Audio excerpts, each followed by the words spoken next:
Hi everyone, my name is Michael Bender, and welcome to my course, Implementing Azure Databricks in Microsoft Azure. I'm an author evangelist at Pluralsight. Working with big data is a challenge.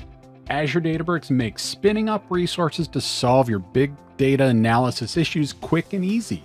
With this course, you'll gain the ability to implement Azure Databricks for use by all of your data consumers like business users and data scientists. Some of the major topics that we'll cover include fundamental components of Azure Databricks, working with data in Databricks notebooks, building an ML scoring pipeline, and ingesting streaming data. By the end of this course, you'll have the skills and knowledge of Azure Databricks needed to implement data pipeline solutions for your data consumers. Before beginning the course, you should be familiar with building and deploying Azure data solutions like Azure SQL, Azure SQL Data Warehouse, and Azure Data Lakes.